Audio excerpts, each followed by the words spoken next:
Madam President, Commissioners, good morning. It's now 11:30. All right, welcome everyone to pre-commission. We'll go ahead and see if there are any concerns or discussion about our agenda. Madam President, I don't have Pickering? I don't have a question about the agenda, but I do have something else I'd like to share to the commission. Nothing on the commission or on the agenda? All right, Commissioner Pickering. Thanks, Madam President. I would like that we take a moment of silence for the child that was killed this morning on 10 Mile and Pine. And we've lost too many people already this year. And it's just unconscionable that this keeps happening. And I'm just deeply emotional about this whole thing. And I'm not convinced that we're making enough changes to prevent more deaths from happening. So I would just like, Madam President, to initiate a moment of silence for that child and their family, if that's all right. Absolutely.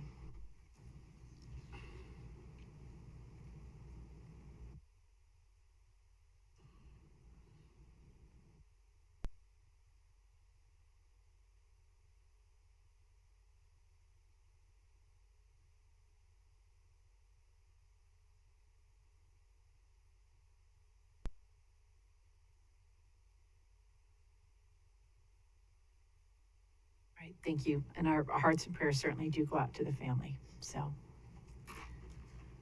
all right. Any other questions or comments? No? Thank you, Commissioner Pickering. Director Wong.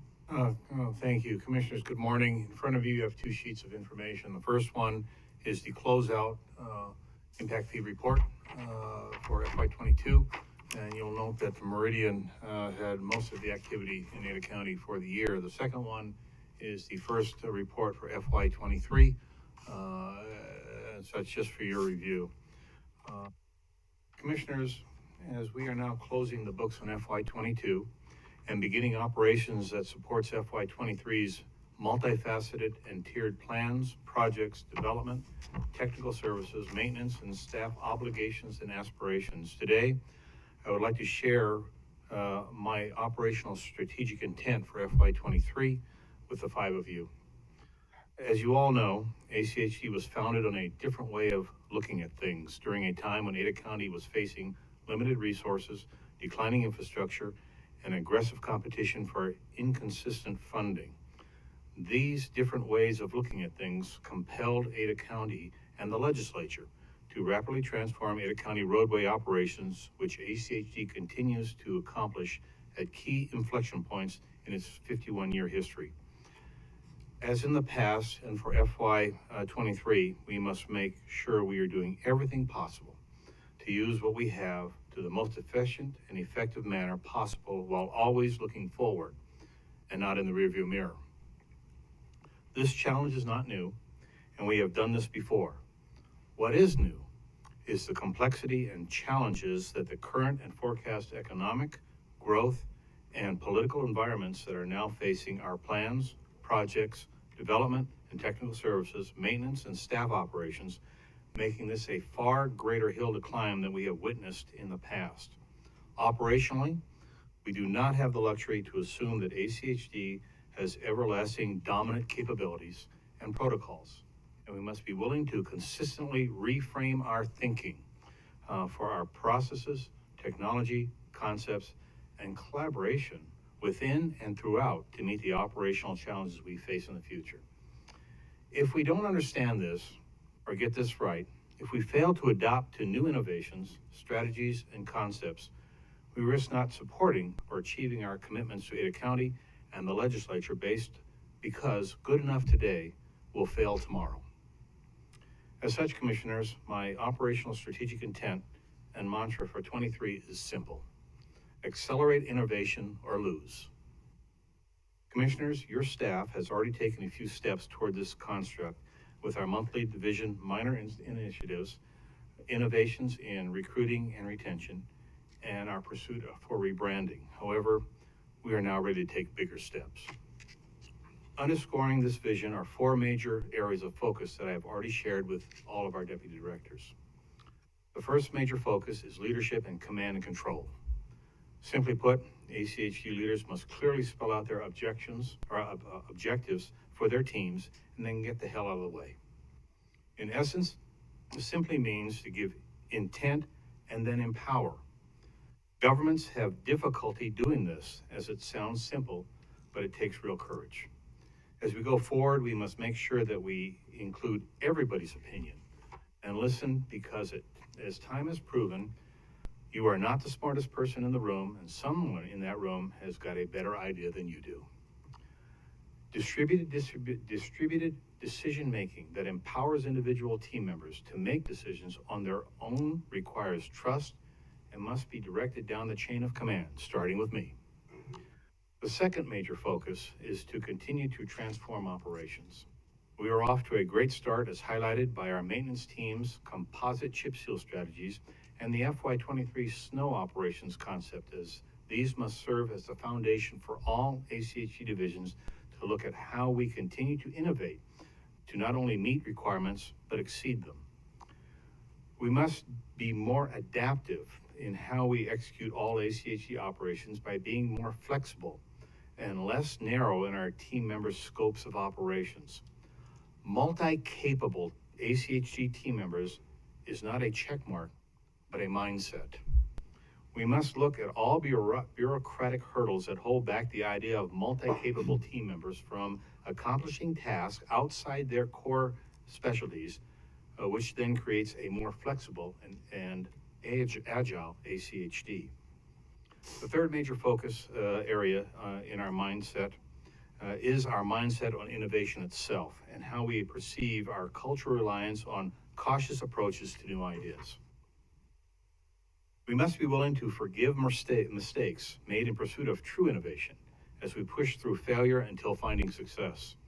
This is hard for professionals to accomplish, to accept the concept that you must have the courage to fail to be successful. As such, I am calling for experimentation and risk-taking to pursue faster and better ways to accomplish ACHD's legislatively and commission-directed missions. Finally, the fourth focus area is all about partnerships in reality, not just in words. Bluntly, we cannot accomplish the future mission alone and must continue to strengthen the partnerships that we have while growing future partnerships from new areas that some may consider outside the norm for highway districts, such as artificial intelligence, enhanced automation, and faster communication systems, just to name a few.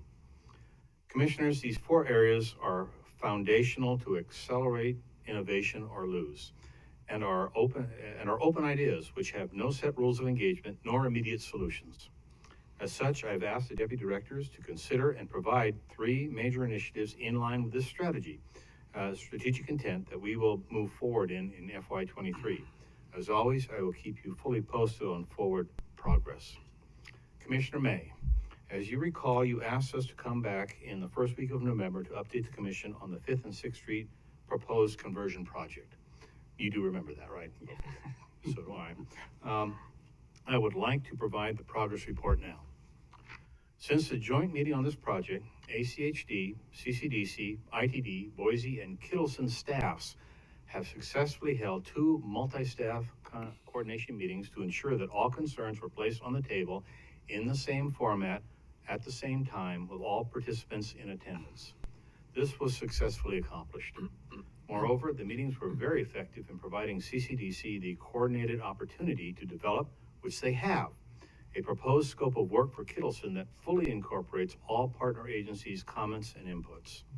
Additionally, this collaboratively developed scope of work now includes specific issue analysis to resolve and mitigate technical concerns that have been previously and currently raised related to the state system.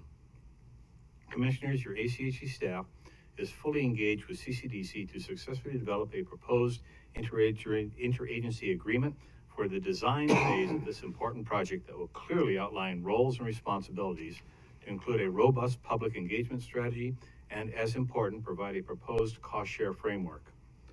I am confident that this agreement will be in front of you during your November 9th Commission meeting. Commissioners, in summary, CCDC, ACHD, ITD, and Boise staffs are moving full speed ahead on the 5th and 6th Street conversion concept. Yes, there may be some unanswered questions that will need to be further assessed toward a collaborative resolution, but the proposed agreement on the 9th between ACHD and CCDC will provide the funding for the consultant to begin the critical analysis to successfully address any technical concerns and to also begin the proposed design process. As always, we will keep you fully briefed on all major milestones. And Commissioner May, if I could take a personal privilege at this point. Please do. As I shared with you earlier, Commissioners, from 2 o'clock yesterday till this morning, there have been 13 major accidents in Israel, involving car versus car, car versus truck, car versus motorcycle, car versus pedestrian, car versus bicyclist, and the list goes on and on. There were 2 major police actions in this area regarding felony pursuit and weapons. Last night there was gunfire in this area, and this morning we had that very tragic accident. And so I think we all, this is just my personal opinion, all need to do better. I think this is ridiculous. This is absolutely ridiculous and such. And so anyway, that's my report. That's my strategic intent for FY23. Commissioner May, Commissioners, that's our report on where we are on the 5th and 6th Streets. So I'll stand for any questions you might have. Madam President. Thank you very much. Commissioner Pickering. Thanks, Madam President. Director Wong, you mentioned a public outreach process for 5th and 6th Street. What does that mean exactly? That will be going back when they are doing the designs and the concepts to make sure the public is seeing what it is, transparency across the board. It may be different, I don't know. There was a previous public outreach process in 2017, as you briefed us on. So I'm just confused as to if it's going to be the same process, we're going to repeat that, or is it going to be modified? I'm going to make the assumption it's going to be modified, Commissioner. Again, I will be more than happy to bring you the details when the staffs get together to make that happen. Okay, I do not see this as a drawn out. That would be my concern. I do not see this as a drawn out. Yes, that would be my concern. Perfect. And then a follow-up question. You mentioned, Commissioner Hanson, you're not on mute. I'm hearing myself. Oh, I just had a question, but I'd say. Hold on just a second. Hold Commissioner on. Pickering is still finishing. She was Hold just on, Jim. indicating you were unmuted. Yep, exactly. One at a time. Yep, I was like, I could hear myself. So you mentioned your new strategic vision for next year. Operationally. How do you plan to operationalize that vision, especially in light of the deaths that you just mentioned? How do you see things being done differently with that operational Madam strategic plan? Pickering, that will be a work in process. I don't have the answers for that yet. I have set the strategic umbrella. We have some very smart people on our staff. Their task now is to put meat into that. I think one of the most difficult parts of this will be in our HR department. Because at the end of the day, there are very specific rules of engagement on how people are hired, how people are used, and the requirements that we have for training, those sort of things. My vision is that we need to expand that. And I don't know how we get to that point yet, but I've laid out the vision, and their role is to now put meat on the bone, so to speak. Okay, thank you. Yes, just quickly. I would strongly urge that every effort be made not to drag out the 5th and 6th because of the not to drag out 5th and 6th discussions, public input, any of that, because of how much has already been done. And redundancy to me is a 4-letter word. So, it just doesn't make any sense to let it drag out. And my question to you is going to be when you see this coming back before us, and I'm sure you can't answer that now. Madam President, Commissioner May, Goldfarb, no, I cannot. Yeah. And I think that's the intent, and and the group has laid out their plan going forward. And so if there are any changes, and that will come back to us, and so that the public is aware, for the design going forward. So I think everybody's on the same page there. And Commissioner May, Commissioner, I do want to reemphasize, this is not an ACHE project. CCDC is a project manager. We're there in support, and I'm sure that this is going to go very well. Yeah, it's good to have everybody at the table. Everybody's talking. We've got a plan, and we look forward to next week. All right. Any other questions? President? Commissioner Hanson. Thank you. I never know whether my mute causes a feedback or not. I appreciate the director's comments. I appreciate it tremendously.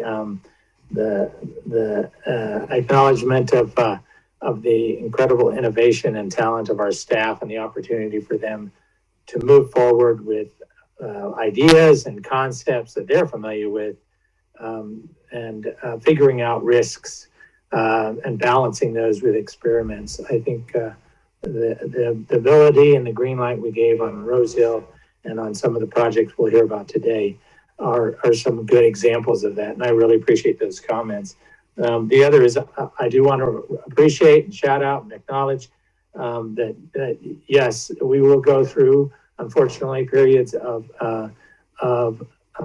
unacceptable traffic violence, which we have just recently, and that we all, I really, really appreciate that we all need to do better. We all can evaluate, look back on ourselves, look back on the way we have allowed designs to take place, and all recognize that we all share some level of responsibility, and that the only way to reduce the impacts of traffic violence is to then figure out what our responsibility could be. And frankly, two of the things we're going to discuss during our work sessions are examples of that. So I just wanted to express my appreciation. Thank you. Thank you. All right, any other comments? Commissioner McKinney? Yes, Madam President, just briefly, Director Wong, thank you for those remarks about the, I guess, leadership transformation, those 4 points you raised. Just on two of them, they kind of struck me. With respect to being adaptive and flexible, I was thinking, I was reminded of an incident that I learned about on a construction site, a big construction site, I think somewhere, I don't know, New York City or something. A couple of pieces of lumber fell off a truck and were kind of in the way of the entrance point to the construction site. And no one could move them because only those in the carpenters union were allowed to touch and move any lumber. And the carpenters union workers, they weren't on site that day. So this lumber sat there and impeded every single vehicle coming into the site because no one could touch it. They would be punished by their union if an electrician or a welder or somebody else moved a couple of pieces of lumber. So that kind of ridiculous thinking it hinders so many things that are done in government and even in the private sector. So I'm glad that ACHD, I hope that, that's part of the idea behind this, being flexible, letting our people do what they can do and deal with situations as they arise, because that's what people are able to do, fortunately. Your item about innovation as well, it reminded me that, taking risks where needed. We have seen over the past few years dramatic leaps in rocket technology because SpaceX takes risks. I mean, they've blown up how many rockets and have had so many failures, and they learn from every one, and they just keep going instead of stopping. We had one failure with the space shuttle program, and everything was shut down for years and years and years. It was a tragic accident. It was terrible, but still, we became hidebound by the determination never to have any accidents. And your mention of the spike in accidents recently, yeah, it's tragic, and it's also the reality that so long as we have imperfect people on imperfect roads, driving imperfect vehicles in imperfect conditions, we'll have accidents. We'll also occasionally have people who behave recklessly or even unlawfully. And when it comes to, for example, a road rage incident, the comment that we all have to take some responsibility, no. We can take actions to try to reduce and prevent those things, but I don't take responsibility for someone else being foolish and breaking the law. That's their choice. So in any case, just my thoughts on this. No matter what we do, there are always going to be troubling days like this. They will come, and we have to keep going along and doing the best we can with all the information and all the resources that we have. So thank you very much. Madam President, Commissioner McKinney, thank you for those words and such. Greatly appreciated. And to all the commissioners and such. When I referenced we need to do better, I'm not just talking about the staff, the commission here, I'm talking about all of Ada County, the state, across the board. There are opportunities that we have that we may be able to, if everybody believes it's important, to maybe change some of the things that you were speaking to. There are new ideas out there how to maybe better control and to mitigate those actions going forward. And in the past, it's been very difficult for the Ada County Highway District Commissioners to move that up the flagpole, so to speak, be it legislative, be it federal, whatever you want to call it, and such. But I just believe that, and I get to see this every day, the increased amount of accidents, violence, tragedies. It's not a steady state. It is an upward projectile. As a matter of fact, this was, without getting into too much detail, our traffic management individual saw this occur. We're working with her and such, and it's just, I had to take a break because a parent lost a child. And it's just, to me, we, collective we, can do much more if we want to. If we don't want to, that's fine. But I really appreciate those thoughts, sir. Madam President, I just want to thank you, Director, for that. I do want to push back against Commissioner McKinney's statement because evidence has been demonstrated that the built environment has a tremendous impact on driver behavior, on the safety and reduction of these accidents and crashes. It reduces the likelihood of someone dying in a car accident or being hit by while biking or walking. So to say that it's just going to happen and we should just wash our hands of it is completely incorrect and not based in fact. There's plenty of data to demonstrate that that is incorrect. We do have a responsibility. Thank you. All right, thank you. All right. And Madam, Commissioner Hanson, did you want to? Yeah. Okay. I just want to clarify that some of the most innovative things that have happened from employees, and I've seen it in our agency, but I've seen it throughout America, are by employees who feel protected in their positions. And frankly, the shibboleth of a union preventing something, I've heard that before. It's 99.9% untrue. People who are protected in their job, they feel secure that they can experiment, they can come up with ideas and innovate. And oftentimes it's not, I don't think it's necessarily in our agency, but it is in others that a union protects them and allows them to do that. And the most innovative things that we've enjoyed an extended life have occurred because the people who have come up with those ideas were members of unions. And so I just want to make sure that we don't just let a shibboleth go out there that somehow good things can't happen if people don't get together and organize and make sure that there's some level of job security in some industries where they need it. Thank you. All right, thank you. All right, Director Wong, thank you. You have several minutes. All right, thanks.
Madam President, Commissioners, good afternoon. It's now 12. All right, thank you very much. Welcome, everyone. If you'd please stand and join us in the pledge.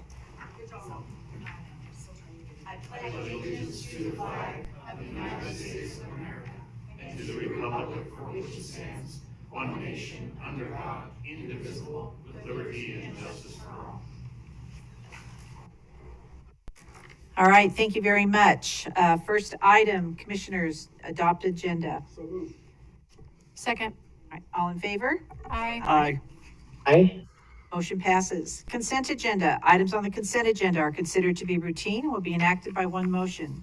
There will be no separate discussion on these items unless a commissioner or a citizen so requests, in which case the item will be removed from the consent agenda and placed on the regular agenda. All consent agenda items are commission action items unless noted.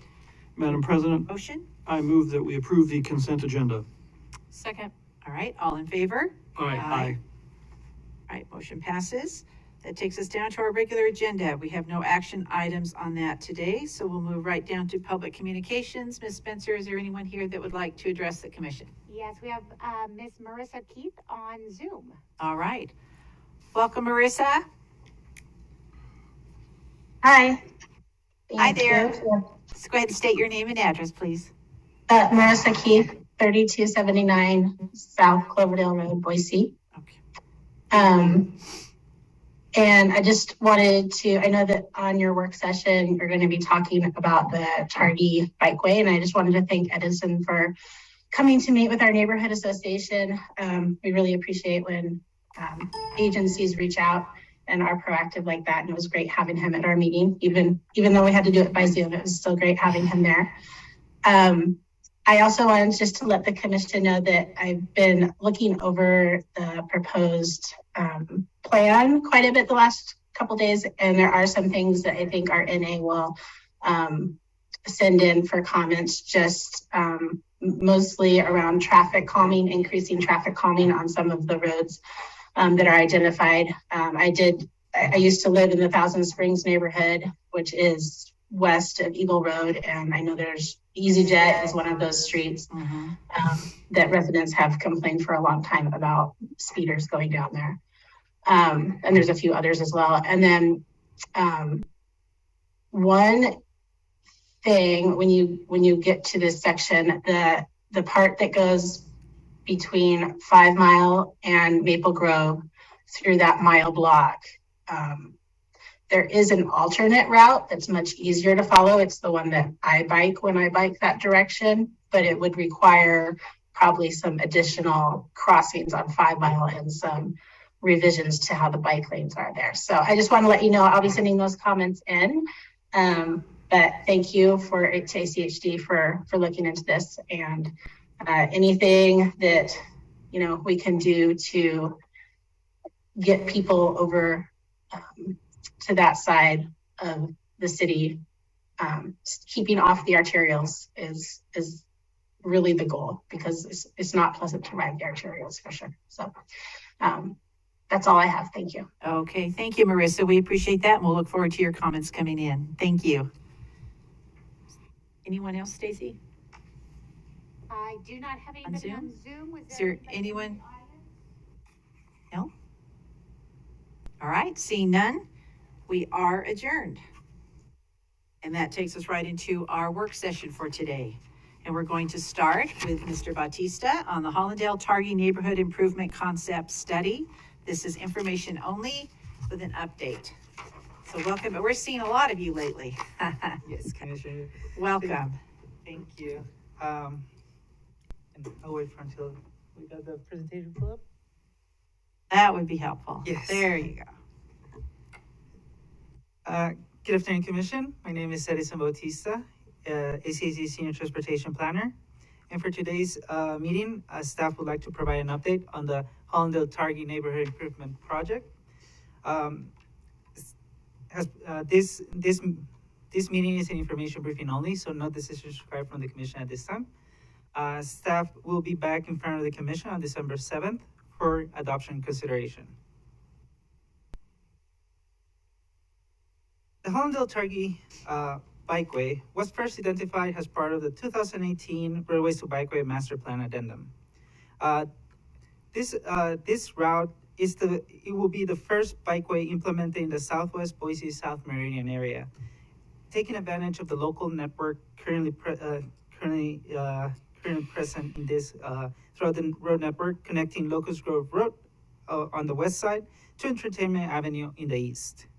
The planning area and bikeway for this project is in this slide with imagery of the existing conditions.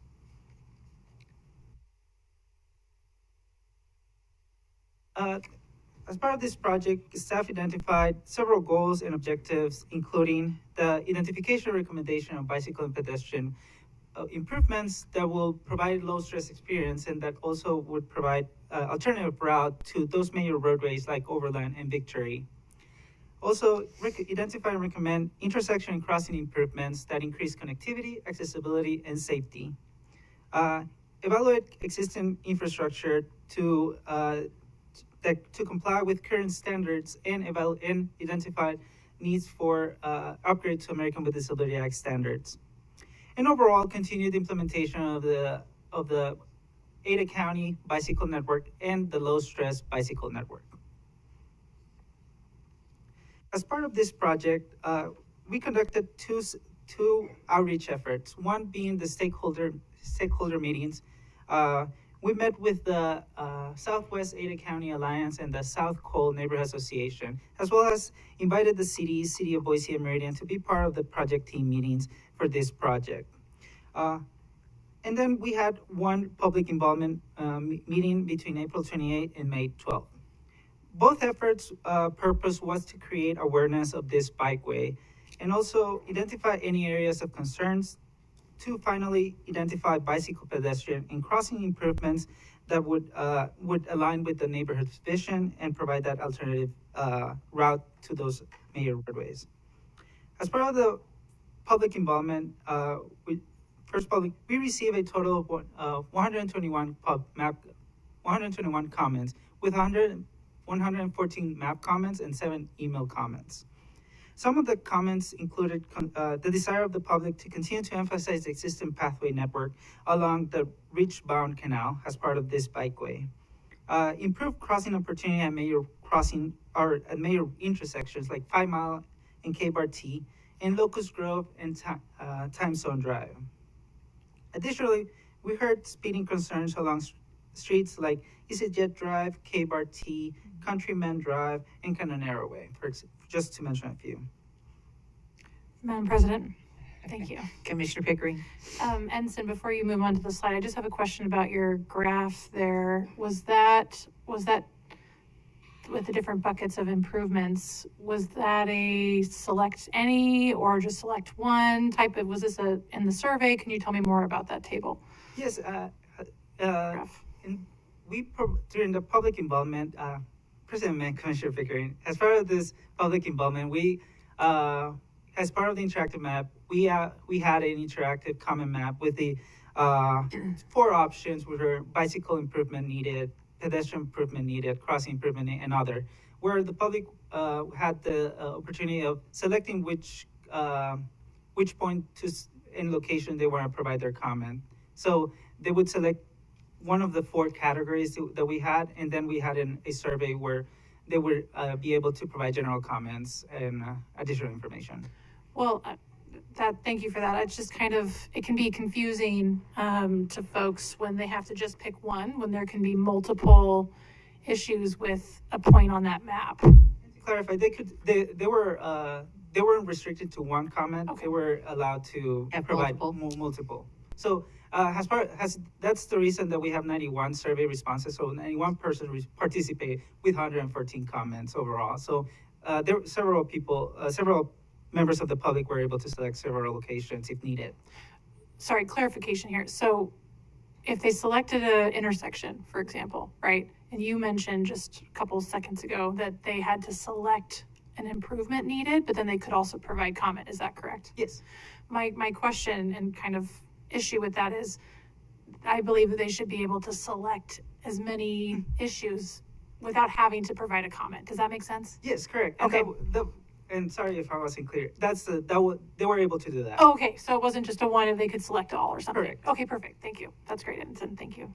Madam President, Commissioner Goldthorpe. just quickly, in looking through this whole area and the public engagement that was done and the type of improvements that are needed, my question is, and a comment and suggestion, all wrapped into one, is did we or have we or are we considering making sure that every last sidewalk gap in this area is closed?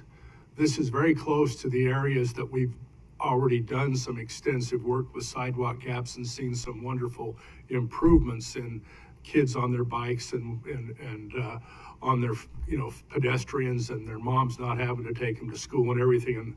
And there's the school right there. Are we concerned with making sure we can be successful in that regard with these projects? Yes. So like you mentioned, for the most part, we're taking advantage of the existing network, and for the most part, it's built out throughout the entire route, except for Targee in this case, and I think it's Ash Park Lane, where it's missing sidewalk, so certainly we received some comments regarding that area as part of these improvements, and I will go over in the next couple of. We didn't extend the sidewalk all the way to the end, but there was sidewalk provided. For example, Targee at least in one side. Ash Park Lane doesn't. It has on the east side. It currently has a sidewalk, for example. So will there be sidewalk from the east end to the west end on this when we're through or not? Yes. Okay. All right. Thank you, Edison. Go ahead. In the next couple of slides, we'll provide more details on the recommended improvements. But just in general terms, the improvements that we are recommending as part of this concept include for the most part, share lane markings and branding. But beyond that, we're also looking at crossing improvements, including the installation of pedestrian hybrid beacon at several locations, as mentioned before, and also bike push button at existing crossings.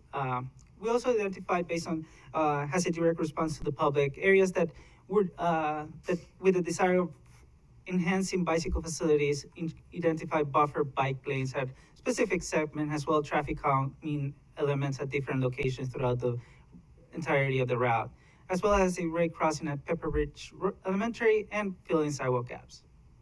There's the sidewalk gaps. There it is. There it is, right there, right in front of us. And I'm looking forward to that raised crossing. I think that's a good idea too. So glad to see that going forward.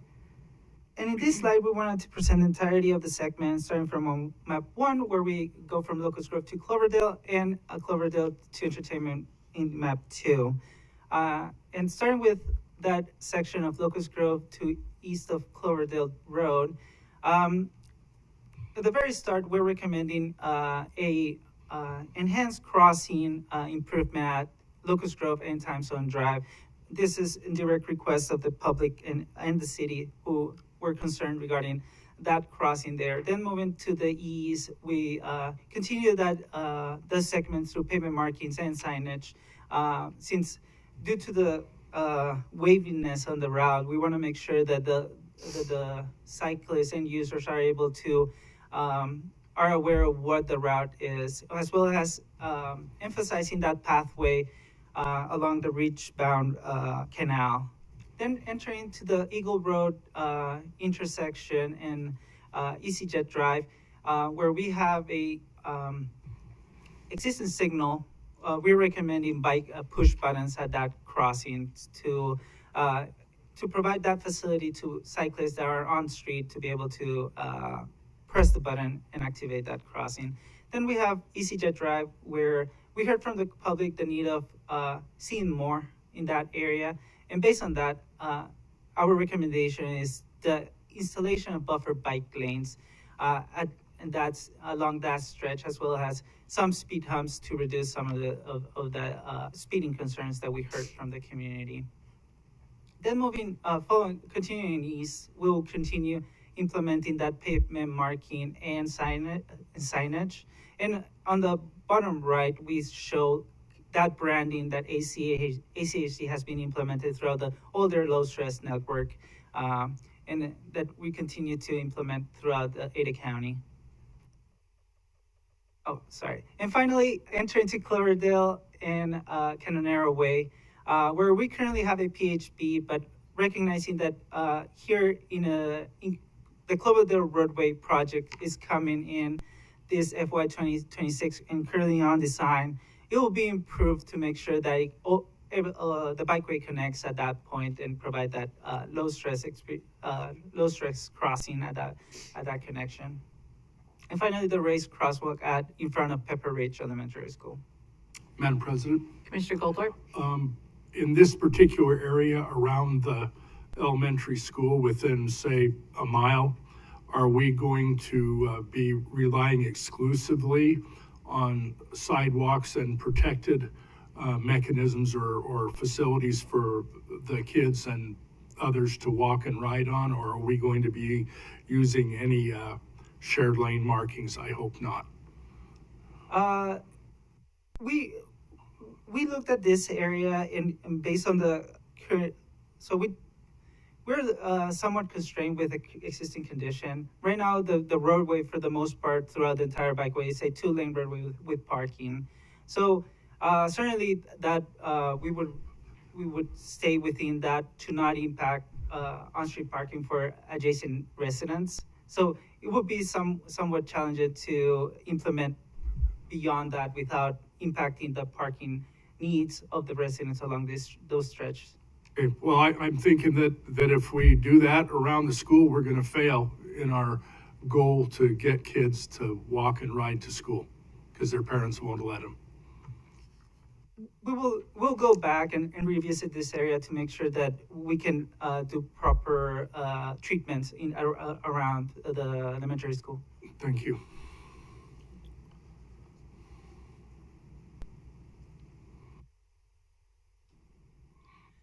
And then entering east of the elementary school, we continue to see that the pavement marking and signage until we reach K-Bar-T, where we're proposing the installation of bulb out at K-Bar-T and Oak Creek Way, and installation of bike lanes all the way to 5 Mile Road, where we're recommending enhanced crossing, more than likely a pedestrian highway beacon at that location, as shown in this recommendation, which will include bicycle push button.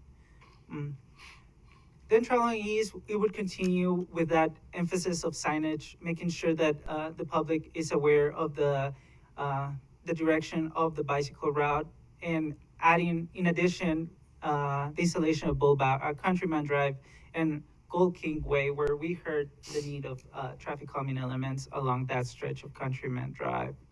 Finally, reaching to Maple Grove, we're taking to Targee. We are recommending the fill of the sidewalk on the north side for that stretch between Maple Grove and Ranchero Way. We heard concerns regarding drainage issues, and this was brought up internally from ACHD. So we want to address that issue at that location based on public concern, the resident concern in that location. Madam President, I'm sorry. Please go ahead. Make your final point, and then we'll let Commissioner Yes, and McKinney. finally, we would reach all the way to Entertainment Avenue with pavement marking, and highlighting that we are recommending bulb outs at Target and Ranchero Ways as well as part of the traffic calming element. Okay, very good. Commissioner McKinney. Thank you. Edison, just a few minutes ago, Marissa Keith spoke to us and presented her. She commented that the bikeway route between Maple Grove and 5 Mile, she said she thought there was a better route. Are you aware of that proposal, or has that not been shared with you? Have other routes been considered? What's the status of that? Looking at the local network, the area that we show it in this map is the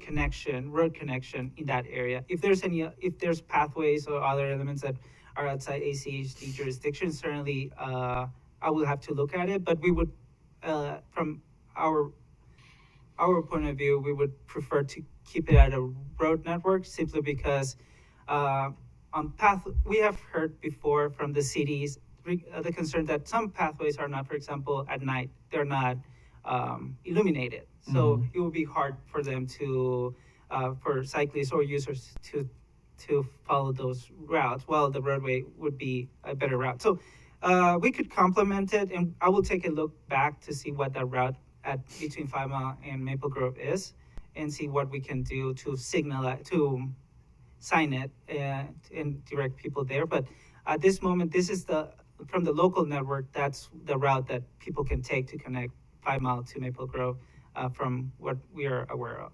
So, okay. So you're saying that is the most direct route between 5 Mile and Maple Grove through this neighborhood? Okay. But you are willing to consider other possible routes or improvements to the route if they're suggested, right? Okay. Let me ask one other quick question while I've got you. With respect to buffered bike lanes and shared bike lanes and so on, does this project propose any striping of the roadways beyond just the bicycle lane striping? Or, for example, I know, for example, centerline stripes and lane edge stripes are always helpful in traffic calming, or at least they're generally considered helpful in traffic calming. Is that also considered part of this project, or is this any striping that's done just being limited to the bike lane striping itself? For the most part, it will be where we're implementing those bike lanes and enhanced bike facilities. We're not recommending at this point the markings for the center marking for the entire segment. Okay. It's directed differently. So just bike lanes and buffered bike lane stripes and shared lane stripes for that purpose, no center stripes or anything like that? Correct. Okay, thank you. Madam President? All right, thank you. Commissioner Goldthorpe? Yes, we've had quite a number of discussions, and we're even doing a lot of experimenting a mile to the east on Maple Grove with regards to the bicycle facilities. And I don't see even that level of protection being proposed for 5 Mile. And I'm wondering why, and I'm wondering if, once we get it right on Maple Grove, if we're going to be using that same got it right facility on 5 Mile. Certainly 5 Mile, it's a separate project from this bikeway at this moment. We are recommending improvements at that specific intersection that will either will be incorporated as part of the bikeway or more than likely as part of the 5 Mile roadway.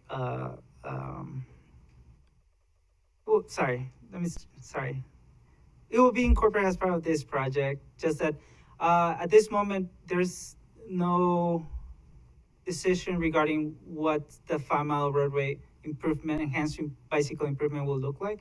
I'm not aware at this moment if there's gonna be anything in the pipeline. Okay, well, there certainly should be. If there's not, I mean, this is at least as critical an arterial as far as people wanting to walk and bike along as Maple Grove. Okay, thank you. Go ahead. And finally, Commission, as next steps, staff will release on November 3rd the draft concept for public review until December 7th, when we're planning to come back in front of the Commission for adoption consideration. And with that, I conclude my presentation. Very good. So this is a big project. So in total, is it just about 6 miles from one end to the other? Approximately 5 miles. 5 point something? Yes. Okay. A lot of territory. So it's going to be a significant improvement, providing all that connectivity. Any other questions or comments? Madam President? Commissioner Pickering. Thanks, Madam President. Edinson, I want to say thank you for reaching out and meeting with the neighborhood association. I know we've talked about it a lot, and I love seeing our staff going to those folks to get their perspective, and I just applaud you for that. And then also I just really support Commissioner Goldthorpe's suggestions and insights in that neck of the woods, and I'm looking forward to seeing Marissa's feedback. So thanks, Ensign. Very good. Any other comments? Madam President, Commissioner McKinney? if I may, just one more comment or kind of a question. The report on this project shows an estimated cost of about 1.4 million for this project. I'm assuming this would fall under our community programs budget. Madam President, Commissioner McKinney, my apologies on that cost estimate. Actually, that value was wrong, and the correct value should be 716,763, which will be reflected in the updated report. Regarding your question, Why the difference? It was revised. We had a minor confusion from our part, and we revised it and updated accordingly to the correct assumptions. Okay. Well, I'm always happy to see estimated costs go down. But so yeah, that'll all fall under the community programs budget. Correct. And okay. For the and since there's many elements included in this project, certainly we will look into different projects that are happening in the area to implement some of this. So certainly this might break down into different projects as we move forward. Okay, great, thank you. Okay, very good. Commissioner Hanson, you had a comment. I really appreciate questions that have already been asked. And I would agree that the budget is very, very important because we don't want to build anything that's not going to be used. So we really, really need to make sure that this is built in a way that is used because it's a waste of money if it's not. And in any pathway system that encourages people to walk or bike to become a vulnerable transportation user, is only as good as its weakest link. And so we want to make sure there are no weak links throughout this. And this is a unique area. And Commissioner Goldthorpe, I love his comments. I think he understands this area better than any, and understands that it was built years ago and they didn't think about that. And as we look forward to other areas where we have to link up neighborhoods that have been isolated by these large arterials, we really need to look closely at links that aren't necessarily roads. Shamrock is an example of one where we didn't have a road that was a critical link, and that made it work. Because what happens is that this obviously is I think this is the most circuitous route I've seen, but it's what we have. It's the way the roads were built. And that leads to the first comment, which is make absolutely certain that the route is super defined, more than the way we have defined it with sharrows and the little green signs. There's got to be something more, because if a new user doesn't turn at the right spot, it sends them to the arterial at a crossing that's not there, or it's not safe. So it's really important that the signage be different. We start thinking about this, where I think director's comments about being innovative and think about what's a way so that everybody in the neighborhood absolutely knows this is the walking and biking route and are proud of it. And they're the ones who come to us constantly and say, hey, this sign is fading, we need some help. They're aware of where things are working and where they're not. This is also a place I think we can put in some temporary installations to make sure they work. And if they don't work, we can always change them, and we don't have concrete. I love the raised crosswalk, as you heard me say that about the Nespers project, but it's only at school. And I think there are opportunities at several points, because while cyclists and walkers may use most of that route, most drivers are not going to be driving that entire route. They're going to be in and out of that route at various points. And so it's very important, I think, that we have raised crosswalks at more than just at the school. The school is really super important, but let's do it at several more. I've noticed on the Leadville Bikeway, it's one of our first, it's a straight bikeway. A lot of times the sharrows aren't consistently placed. And sometimes they're too close to the curb. They get debris on top of them, people park on top of them, and they're not clear. And I think it's really important that this is a premier, this is the first bikeway we're doing south of the freeway, that we should put those sharrows right in the middle and make them super clear, and use more than just paint so that they last. You can actually kind of feel them if you're driving over them. So make sure the sharrows are in the middle of the road. The other is my understanding, and Commissioner Goldthorpe can clarify, I think all of the roads are at 25 or 20 miles an hour, in which case the automobile lane width is 10 feet. So the way in which we can help people know that it's just 10 feet is with these curb extensions. Like he's mentioned, not just in front of the school, they've got to be at other places. So as people approach this particular route, they know right away, oh, I'm sharing this with people who are cycling.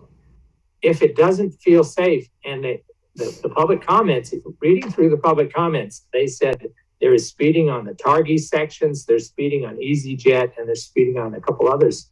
And if the people feel like there's speeding happening because the lanes aren't clearly marked and there aren't curb extensions at the key intersections, at any intersections or even a chicane, then they'll just cycle on the sidewalks.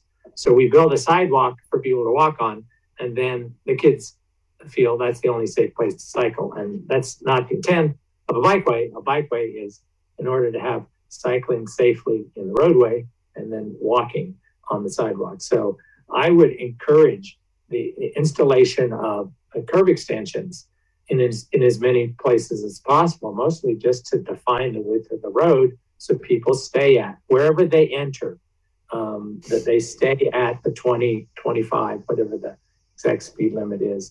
The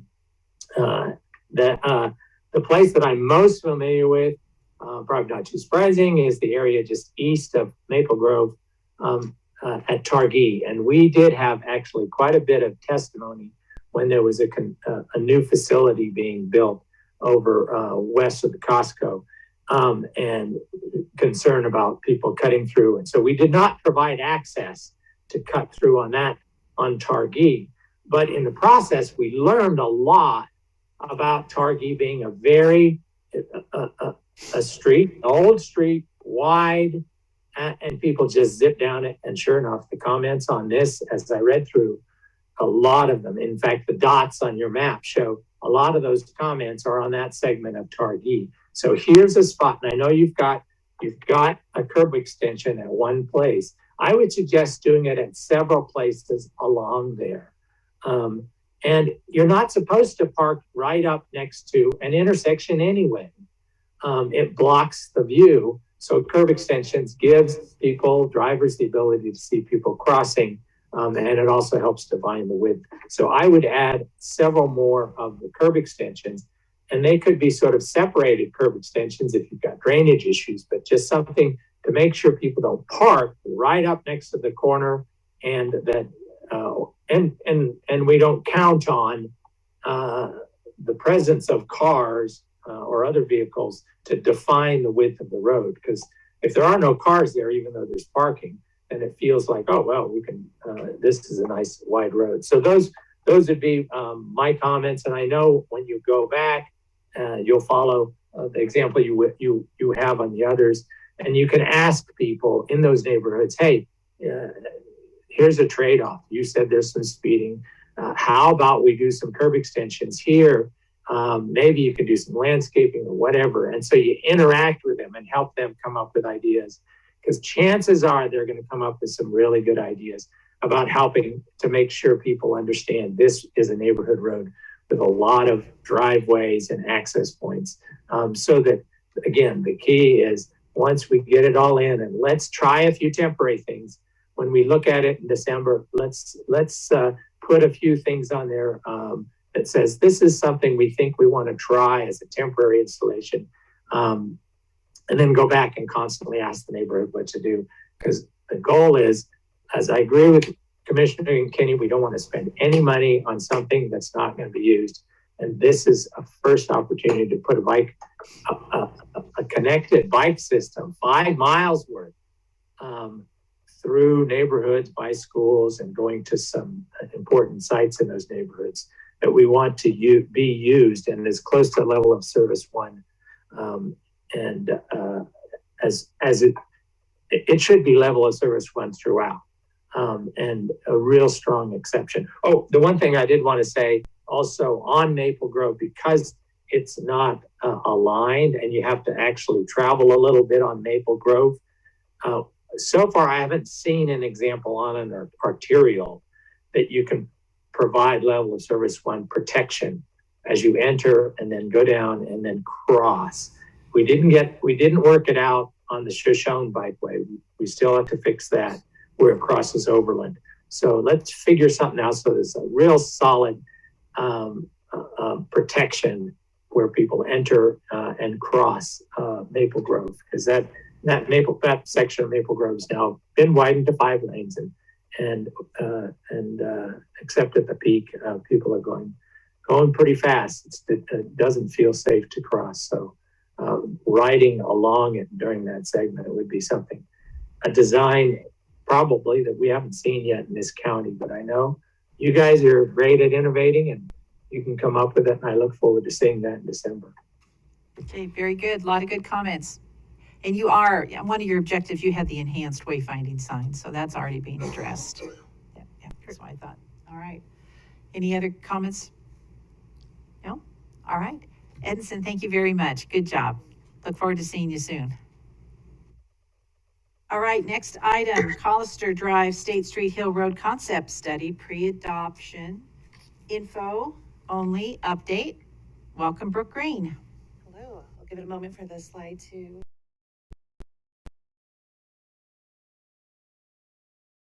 Privileged to be before you, Madam President, Commissioners. For the record, Brooke Green. I'm with Senior Planner with Projects and Planning. Thrilled to be before you. Today is the pre-adoption hearing for the Collister Concept Study. If you recall, we've been at this for a little over a year, so it's exciting to bring this forward to for you for consideration. Today's presentation, I'm going to quickly review the project goals, our timeline to completion, and the technical team's preferred concept for adoption consideration for December 7th, where I will be back before you.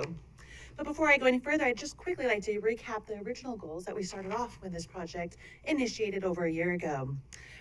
First, it's to improve the corridor functionality for all users, including increased ADA enhancements and compliance. In addition, recognizing it is a multimodal corridor.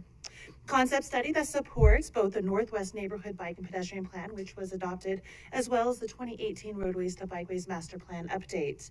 And lastly, a concept study that truly acknowledges and reflects ideas of the neighborhood itself, the vision of the neighborhood, while also recognizing a very robust outreach process, which I'm confident the team conducted throughout this whole process.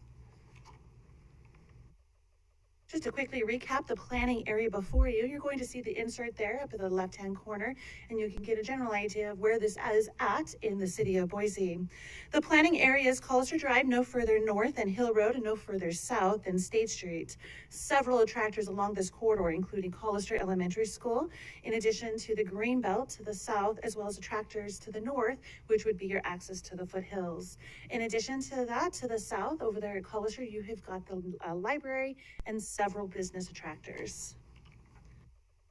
Quickly to go over that outreach timeline and what I alluded to earlier, we started this process back in June of 2021, where we engaged with the public in the neighborhood and said, would you please come and join us and tell us what your vision is for your neighborhood? Help us develop a concept that reflects what that vision and the future uses of that neighborhood are. At that point, we asked them just to fill out a simple survey. We took the survey results, and December of 2021, we came back before them and presented 3 concepts for consideration. We asked for the public to provide provide some feedback of those three concepts, which one is their preferred alternative. It is also at that time we heard tremendous feedback pertaining to ensuring tree canopy along the corridor, in particular mature trees, and a lot of concerns pertaining to property impacts. While we recognized the three concepts before the public at that time certainly had differing footprints, we wanted to take a pause, go back and look to the property impacts along that corridor, go back and actually look to the trees. And at which point that pause took place in February and March 2022. We went up and down that corridor. We inventoried all the trees that potentially could be impacted as it pertained to the largest footprints that we were reviewing. We took survey of those. We actually have them documented. We also looked to property impacts. Were we going to impact items such as fencing, and what did that look like? And we compiled that all together to help us into the next concept phase. More importantly, it's where we were able to go back, revise those concepts, and take those into consideration. We went back before the public again in August and September 2022, where we presented two concepts. We whittled it down from 3 to 2, taking into account the feedback that we received. During this whole segment, since the last two concepts were before the neighborhood, we also did a lot of property visits where me and the consultant went out, visited with property owners along the corridor. I also want to highlight how we engage with the property owners along the corridor, because we recognize those adjacent properties are certainly the ones who are more likely to be impacted than the rest of the community. They were invited to every single open house, either by a door hanger on their door, in addition to a mailer. In addition, if I noticed that they did not attend the public open house, we sent them a personalized letter that says, hey, recognize that you didn't participate in the public open house. Would you like to complete this survey? Because it's incredibly important that along this whole process that we engage with the property owners. And lastly, we're here today, approaching the month of December, where we hope to put forward a concept for your consideration for adoption. Brooke, I just wanted to commend you on that outreach. I remember when you were going through that, and it took several iterations back, knocking on doors, making sure everybody understood about the tree impact. And kudos to you and your team for doing that. When was that? I know we were in this neighborhood years ago. When was that last? What year was that? A little bit of a historical actually reference, and I don't mention it in the presentation, but certainly since you brought it up, it was a little more than 10 years ago. More than 10. Approximately 15 years ago. We were in front of Collister neighborhood trying to make a proposal pertaining to sidewalks. Certainly at that time, the project did not go any further as a result of the neighborhood concerns pertaining primarily to trees. Right. And so we heard that loud and clear the first time. We heard it a second time coming back out there.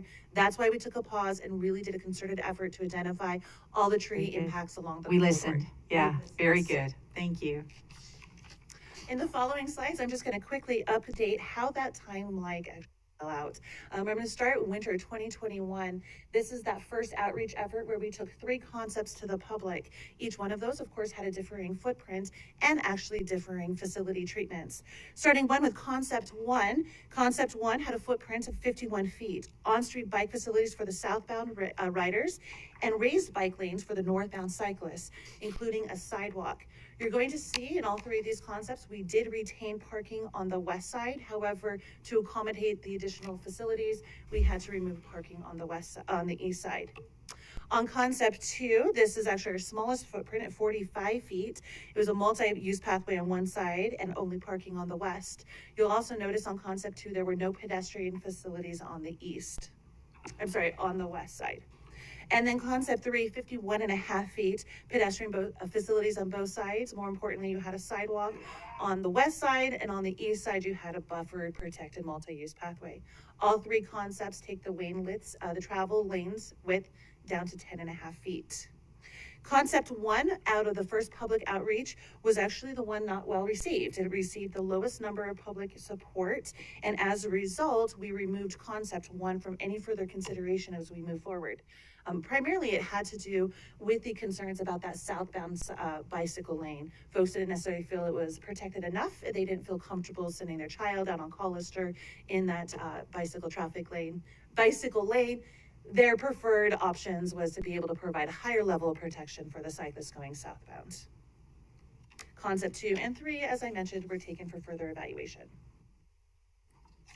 So as I alluded to you earlier, we took a pause. We went back into that analysis of all the tree impacts based off of the 2 concepts that came out of the virtual open house the first time. Concept 2 and 3 being the front runners. You're going to see the tree impacts and what that study showed us. Originally, for concept 2, the tree impacts was approximately 41. Through some modifications, we were able to actually save 24 trees, making concept 2 tree impact approximately 17. If this concept were to move forward. This concept, again, just has a multi-use pathway on one side. It doesn't have pedestrian facilities on the adjacent side, but it still does retain the vehicle travel lanes at 10.5 feet. Concept 3, the tree impact, when we originally put this one forward, this is the larger footprint. We were looking at approximately 57 trees were going to be impacted. After doing our analysis and some modifications I'll go over here in a moment, we were able to revise it and actually save 28 trees. A little bit about some of the revisions that we conducted on both of these concepts to make sure that we weren't impacting the trees along the corridor. So our analysis told us that if we were to remove parking in a few locations, we were able to save some fairly large mature trees. I'm going to go over that location here in a moment. In addition to that, by looking at the multi-use pathway width, reducing it from 11 to 10 feet. Yes, 1 foot actually enabled us to save several additional trees along the corridor. In key locations along the corridor, we are also looking to be able to minimize the property and tree impacts. And to be able to do that, we look to reducing the buffer space. The technical team is comfortable with this decision at these particular locations. The buffer space is reducing from 3 feet to 1 foot. At the locations along the corridor, which I'll highlight, it actually enabled us to save several trees. In one property alone, it was 17. So as we go through the next slides, I'll showcase what those were. This was the second outreach that the third outreach that we took out to the public, and this is where we took concept 2 and 3. You're going to see the feedback that we received at that time. Concept 2, as I highlighted, is the smallest footprint. What did the folks like about it? Primarily, it was the multi-use pathway. They certainly enjoyed being able to feel that they had that extra space to navigate the corridor. It retains most of the neighborhood character. That was incredibly important that we heard throughout this whole process. Things folks didn't like. They didn't necessarily appreciate just having a pedestrian facility on one side. Folks who lived on the adjacent road wanted to be able to walk out their door, jump on a pedestrian facility and go down the corridor. They didn't want to necessarily have to cross. For concept 3, this is the largest footprint. However, this is the one where you have pedestrian facilities on both sides. And that is actually what we heard from the public, what the preference was. We like being able to have that multi-use pathway for both the cyclists as well as pedestrians. But on the other side, we also appreciated being able to walk out our door and be able to, traverse up and down the corridor on a safe sidewalk. All the modifications I'm going to highlight pertaining to tree impact, I'm going to go through in the next slides. Actually, sorry, I'm actually going to go over what I heard first, then I'll go through those in the next slides. This is what we heard from the public coming out of the last open house. You're going to see that concept number 2, which was the smallest footprint, received about 35% of the votes. And concept 3, which is the largest footprint, but has pedestrian facilities on both sides, was received about 58%. Something that was incredibly important to us was ensuring that we engaged with the Collister residents, that we took the time to meet with them should they have any questions, and we actually went out and visited with them, like I mentioned, on their property. The Collister residents, when we split up, when they did the survey, we were able to gauge if they lived on the street or not. Those who reside on the street, their preference was actually concept number 3, but look at the margins. It was almost a dead tie. The first open house that we went at, we had the same conclusion. It was almost a dead tie. So it goes to show, this is a very difficult concept to bring forward, but it also highlights the desire amongst the neighborhood. What we concluded, and I'll go through that here, was concept 3. The technical team is putting forward concept 3 for consideration for adoption in December. Primarily, it's because of the pedestrian facilities on both sides. It was well received from the public. It did have a tie with the Collister neighborhood residents. However, we do believe that this provides the highest level of protection. Based off of our LTS guidelines, it actually attains that number 1 rating. What does that look like? For concept 3, from State Street to Catalpa, and this is 2 segments, from State Street to Catalpa, John's Landing to Hill Road, you have got the sidewalk on one side, the multi-use pathway. We did retain that parking. For the portion between Catalpa Drive to John's Landing, where there is no front-on housing, we make the recommendation that there's a multi-use pathway on both sides. It does not impact the front-on housing, and we're confident enough the adjacent streets does provide for available parking along that corridor. In the next slides, I'm going to walk you through the corridor. This is also the time going to highlight where we were able to minimize property impacts based off of some of those modifications. What I highlighted again, the modification was either removal of parking, reduction of the buffer space. And so as I walk you through this, I'll highlight where we did this. So you see State Street, which is already in its existing condition, has bike facilities up to State Street. We implemented that RRFP to help facilitate folks getting off the multi-use pathway to their appropriate bike facilities.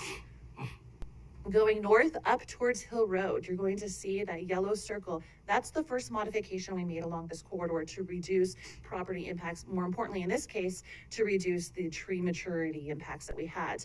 You're going to see adjacent to that yellow circle, there's 3 vacant properties. We anticipate that those over time will develop. But at that location where I've circled, they have 3 very large mature trees. And we recognize that, that was incredibly important for the homeowner at that location. To minimize that impact and to be able to save those 3 trees, we removed parking. However, we're confident with the adjacent streets nearby, as well as the parking to the south of it, there's plenty of parking to ensure that residents along that corridor can still have their guests come and visit and actually have the parking for them. Moving along up the corridor, this just kind of highlights what that looks like. The next location I'm going to highlight is there in yellow. So you'll see to the left-hand corner, that is where we were able to reduce the multi-use pathway buffer down to 1 foot. The technical team is they are confident that the level of protection for cyclists and pedestrians along the multi-use pathway will be retained. At this particular location, this reduction of the buffer from 3 to 1 foot saves 17 trees. And we know to that property owner that was incredibly important to them. We met with them on site. We counted the trees. We were really looking to any opportunity we possibly could to be able to minimize impacts. This is one location along the corridor in which we did that. Moving further north along the corridor to the tail end up by Hill Road, you're going to see go circle once again. Through this location, there's several large mature trees. For some of these properties, it's the only mature tree they have on their property in their front yard. And so again, at that location in particular, we're able to minimize the buffer space and be able to reduce the impacts to that mature tree in their front yard. The total project in its entirety, right-of-way construction as well as design, is approximately $7.1 million. That does also include enhancements to the pavement. It is a full rebuild. The current conditions of Collister, it does not have any additional sidewalk. It has very limited or sidewalk gaps throughout the whole corridor. The width varies throughout the whole corridor. This will actually provide continuity should this project move forward. Continuity as it pertains to pedestrian facilities, but also the actual width of the road itself. And lastly, I do have one more slide.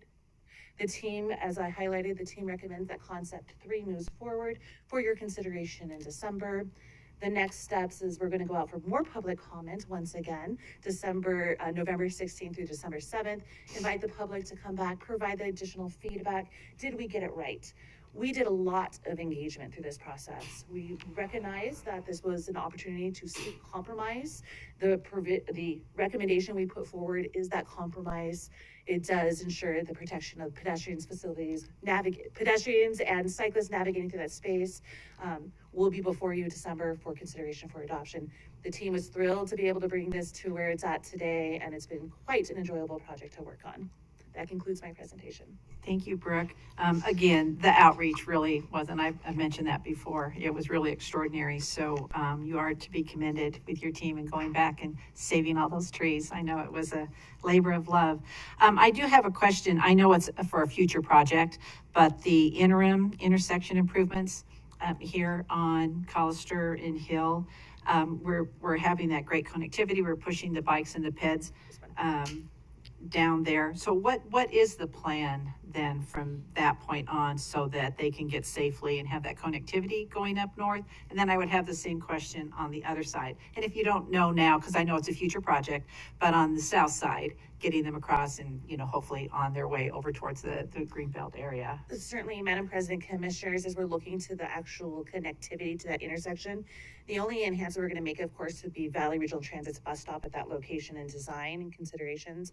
But as it pertains to the updates to that intersection, I'm not able to speak to them right now. I can certainly do some follow-up and get back to you. Yeah, to kind of see the whole how Oh, it's all yes. gonna fit. Yeah. Madam President, Commissioners, connectivity is incredibly important. More importantly is ensuring that folks can actually navigate to the northern segment of Collister.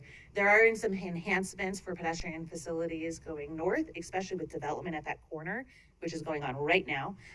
So we will look to that, and I can get back to you at a later date of what that potentially could be. But it is a future project. Yeah, I know that. I wasn't sure if you had some sort of, Inside knowledge. crystal ball, and Well, Madam President, you did ask primarily also about the State Street. That is already done. Yeah, okay. So what you're going to see kind of in the imagery is actually prior to the State Street enhancements. What we're proposing is to connect to the already existing conditions that were established with that intersection enhancement. So that way you have continuity all the way down to the Yeah, green belt. that's going to be so important, because this is so great, and just to have the terminus there, you want to make sure everybody can get where they want to go on either end. So thank you, Brooke. Really, really good project. Thank you. Madam President. Commissioner Pickering. Thanks, Madam President. I've got several questions for you, Brooke. Yes, massive kudos to you and the team for going through this process and presenting this option to us. I really appreciate your due diligence.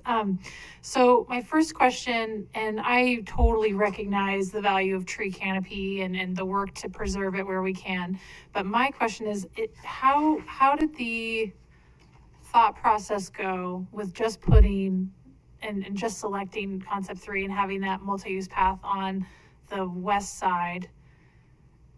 Because I'm concerned, and how likely is it a concern that bicyclists will not use that multi-use path on the one side and be riding in the vehicle travel lane? So can you explain just the science behind that and what concern we should have about that? Let me go to Matt to help with that conversation. Let's start here. So, Madam President, Commissioner Pickering, very good question. Yes, the multi-use pathway, the side selected for the multi-use pathway is because the attractors are on that side. So ideally what we want to do is help facilitate folks to get to the east side so that they can continue down safely along the corridor to get to the Collister Elementary School, the Catalpa Park, and the library. So all your main attractors where likely young children are going to want to get to are on the east side. So along the corridor, we do provide for some enhanced crossings, more importantly at John's Landing. John's Landing primarily is because that is actually where the existing northwest bikeway traverses. In addition, at that location, we do provide a multi-use pathway for folks to navigate south and then get to Catalpa and cross over. While we recognize having to pick one side over the other, there's just not enough space. We are incredibly constrained by the built environment, right, primarily in the northern segment of this, because the homes are quite close. When we get further down south, we get a little bit more space. We're able to do a little bit more with it. But because of that, we had to really evaluate what side the multi-use pathway would be more efficient for the users who need to get to it. And then on the other side, can we just do some enhanced, actually sidewalks? Will cyclists continue to go down the vehicle traveling? Certainly. Those are cyclists who are incredibly comfortable riding in the roadway itself. These are people who probably already use it today. Sure. In its current condition, there are no cycling facilities along this corridor. So folks are already navigating through Collister, they're already taking the traveling. But we're really more engaged in trying to provide facilities for the younger children trying to get to the Collister Elementary School, trying to get to Catalpa, and trying to get to the library. So while it was a difficult decision, we think it's the appropriate one being on the east side and pedestrian facilities just as a sidewalk on the south side. Thank you, Brooke, for that explanation. I think that's great. Is on the multi-use pathway, sorry, and thanks for correcting me, the east side, is there going to be paint markings to break it up in half? Like, are there, I mean, I know that's a minor detail, but to again, try and increase comfort, what other pieces besides just, this is what it's, this is the width that it's going to be. Can you explain a little bit more about the treatment?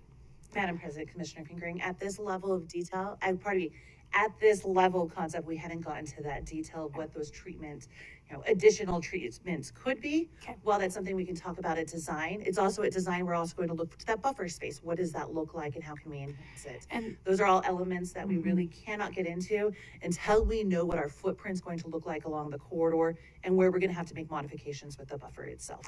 Well, and thank you. I appreciate that, because my next question was, and I understand there's a lot of driveway access, but where, if there are places that we can put some vertical buffers in between the travel lane and the multi-use pathway, that would be my preference as well. So obviously I know that might not be a perfect solution most of the way, but if there is a place that we could do that, that would be my preference.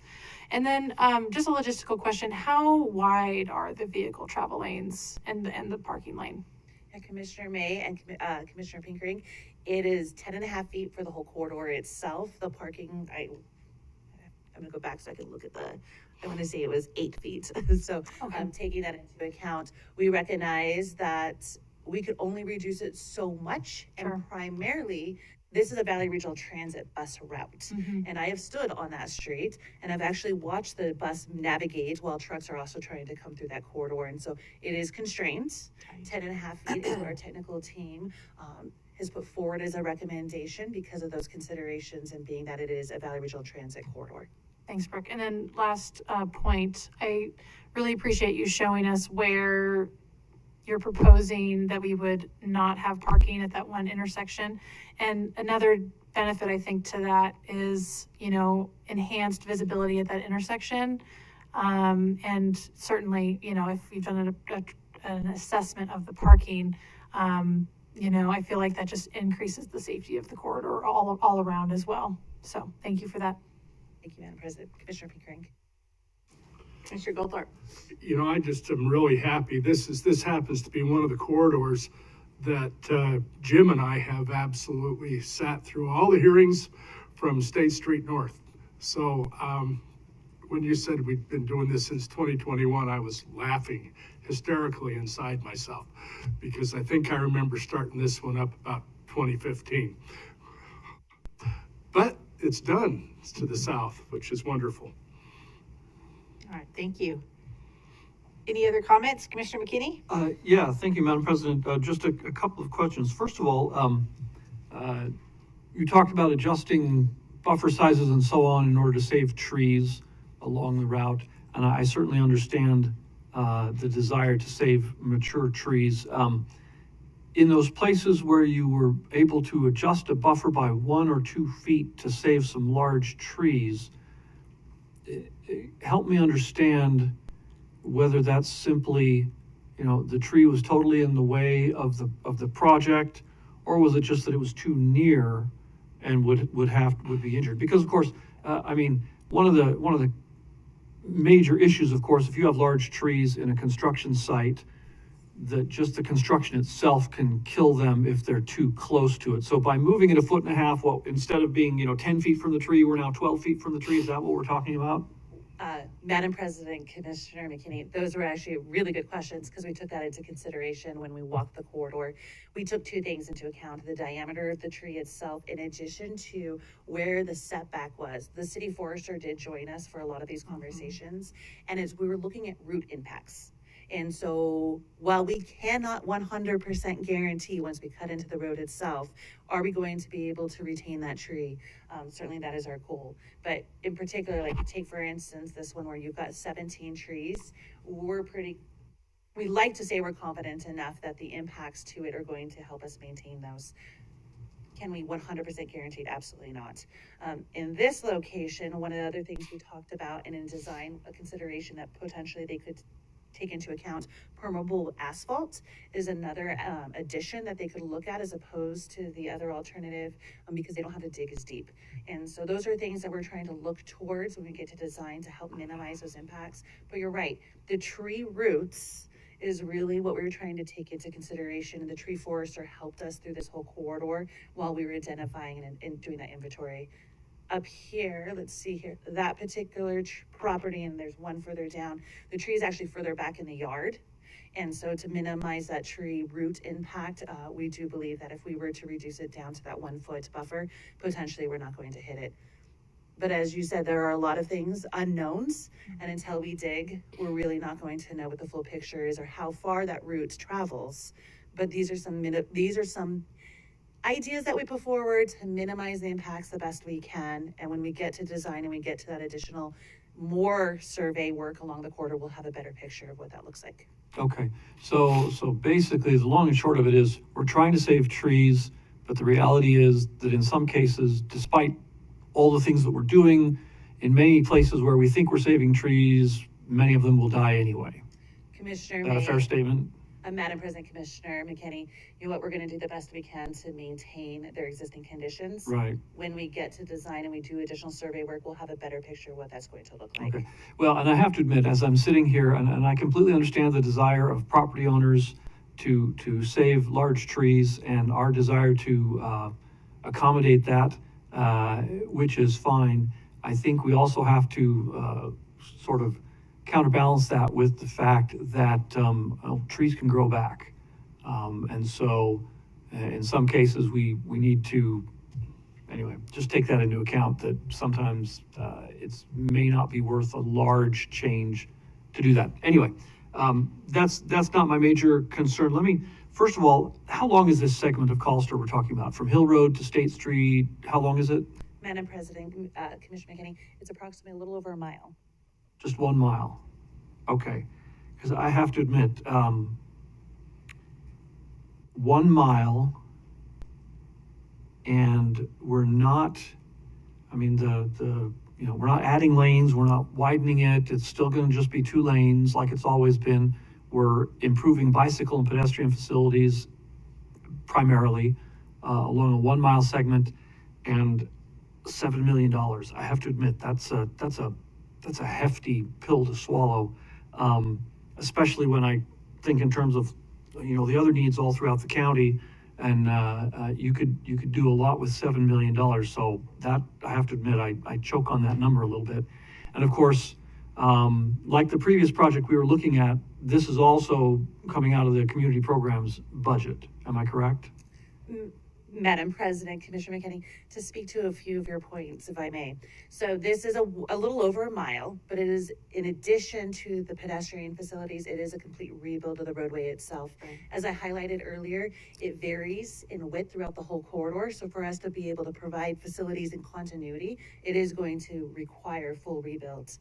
As it pertains to what budget and bucket it's going to come out of, it is a community program, so certainly as we did the concept itself, we don't necessarily know what the pavement condition is until we get further along in the actual evaluation. At that time, is it going to be coming out of community programs bucket or a maintenance bucket or a little bit of both? I think it's a little premature to say. Right now, it's a concept for consideration. It is not programmed. And so based off of the feedback we receive from the commission and the next steps, we certainly will wait to what bucket of dollars that comes out of. And to give you a comparison on the project itself to an existing project, while we are looking for rebuild pedestrian facilities on this one, kind of a comparison is Kootenai. Kootenai is approximately $4.3 million. It is 1.5 miles of roadway. It is pedestrian facilities, but there's no right-of-way. This does have an element of right-of-way, and so that it does add to the additional cost. That was bid in 2022, currently going under that process right now in 2023. So while that was a project that was under concept several years ago, certainly in the economic times that we're at, that gives you kind of a picture of the cost of these types of projects that we move forward. But it is a concept. What bucket I can't necessarily speak to, as we don't even have it necessarily programmed. Okay. We're just looking for an adoption of the concept. Little premature. That could So change. in any case, Yeah. so this then though, it's not just the changing or addition or improvement of bicycle, pedestrian, ADA facilities and so on. It's a complete rebuild of the entire segment. Okay. All right then. Let me.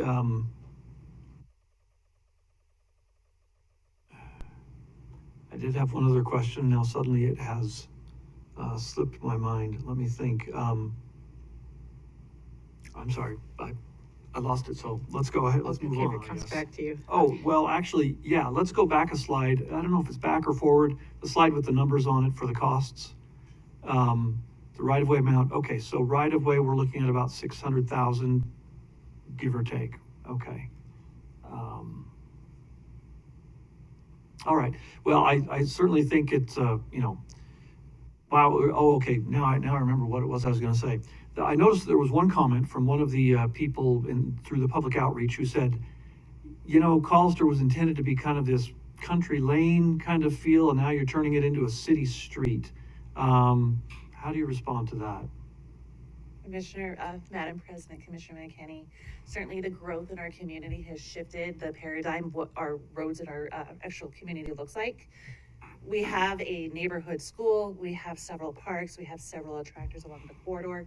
While certainly they look to their street being that it is rural, the dynamics are changing. And now it's an incredibly subjective approach to how they view the vision of their neighborhood. It's not my place whether or not it's a rural or an urban environment. But what we're trying to do is ensure that kids who traverse through this area, who are trying to get to the school, to the park itself, to the library, the parents, the families who are trying to navigate it, feel safe on their roadways. I've had the privilege to sit out on the street on several occasions. I've watched mothers with strollers. I've watched kids on bikes. They're trying to get to these attractors that the city has built up around them. And we're just trying to ensure that kids are safe in this location, can get to the schools, can get to the parks, and get to the library. While I recognize and I respect the neighbor's opinion to what their street looks like, it's certainly their vision, and I can't speak to whether or not that's really if it's a rural or urban environment, but we have built up around it, and we need to provide these accommodations should the commission consider it. We considered different options. Was it ever considered to just simply widen it with buffered multi-use pathways on both sides and leave it at that? Not making it, not adding the concrete pathways, not adding curb gutter and so on. Was that ever considered? Madam President, Commissioner McKenney, we put a lot of considerations out there. Widening it certainly would have a great impact to the right-of-way. We also had to take into account parking. And that was incredibly important to the residents along the corridors to maintain some type of parking. You're going to notice that the parking was put on the west side and not the east side. And primarily it's because of all the driveway approaches. And if parking and a multi-use pathway are together, you're going to have issues concerning the site. They're not necessarily going to be seeing the pedestrians or the cyclists on the multi-use pathway if a car is parked in front of it. So that's why we put the parking on the west side, the multi-use pathway on the east side with no obstructions to the site and recognizing all the driveway approaches. So we did look into all of those options. We do believe that the one that is before you, the proposal before you, does take into account the neighborhood's desire for parking, the neighborhood's desire for tree canopy, maintaining that, as well as the need to provide bike and pedestrian facilities. Thank you. You're welcome. All right, thank you. Any other comments, Commissioner Hanson? Madam President, it may surprise you, I have a couple of questions or comments. Huge kudos to Brooke and her team. Commissioner Goldthorpe's right. This was going on for a long period of time. Kudos to our team for the kind of innovation that is now incorporated into our Livable Streets design guide and our complete streets policy. I don't know that they existed or they were fairly new when the initial, we got to build sidewalks on Collister. Let's go build sidewalks. Oh, by the way, we have to rip out a bunch of trees, and that's where it sort of ended. It was before my time. So I really appreciate this. This is great. The one thing I would encourage in coming up with the design, what we do is in order to save a vertical element, and I think it's important that us not to get too obsessed with a tree as trees. The trees are vertical elements. They're natural vertical elements that under our Livable Streets design guide say really adds to the livability of a neighborhood as opposed to a pole or something we construct. So it's nice that nature can provide some vertical elements. And there's opportunities for future vertical elements throughout that corridor too. So if trees do have to be replaced or there are no trees there now, but there's space, that's where they should be put to add to that. And what we do is we actually narrow the lane, the multi-use path at a couple of spots in order to accommodate trees. And I would suggest we should do the same thing for the car travel lane. The buses go by there a couple times a day. I think they can handle 10-foot lanes. I don't know that we need to have, if we need that little extra space, I'd say we should go with, this is a priority pedestrian and bicycle pathway. It's also going to be a little bit of an experiment because while our policy on arterials has these multi-use pathways on basically like mobility corridor type arterials, this is a residential road that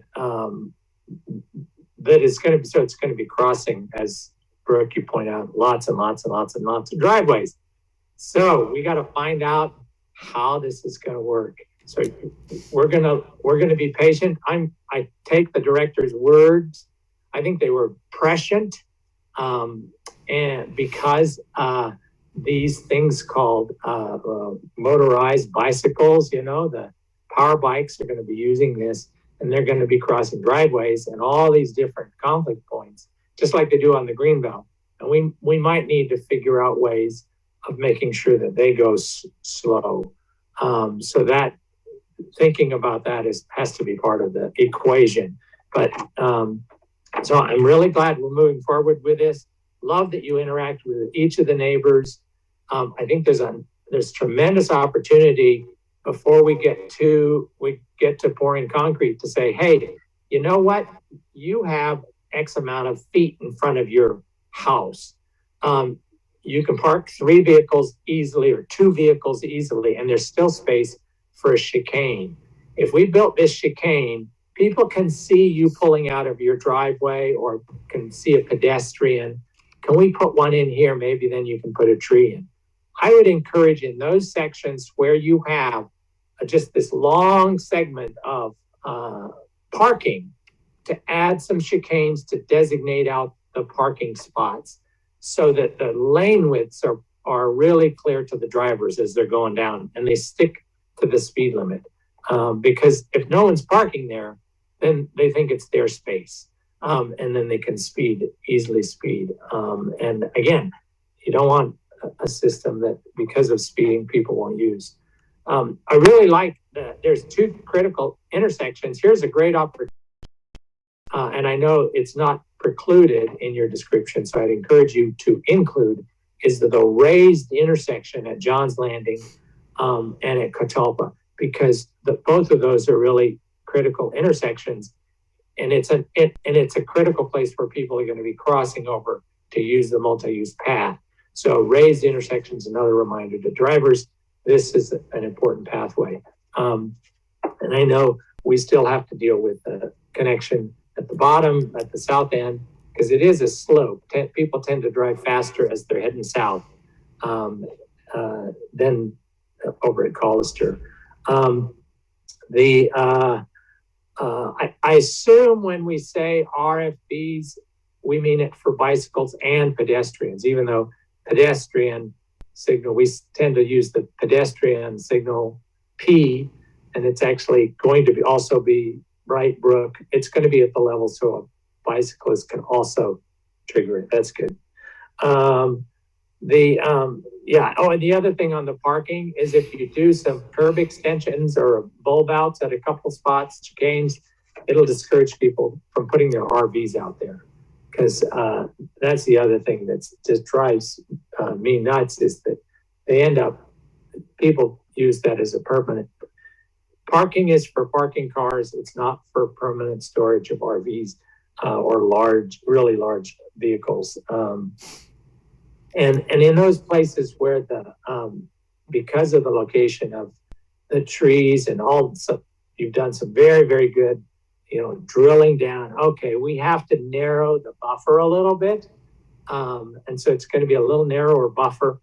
Think about a vertical element in there, a little picket fence or something that is consistent with the neighborhood. And I would bet the neighbor would come up with some idea just to add that physical barrier that a tree would normally do, because we're now narrowing it and it's that much closer. And I don't want the cyclists or walkers to feel too unsafe to use it. And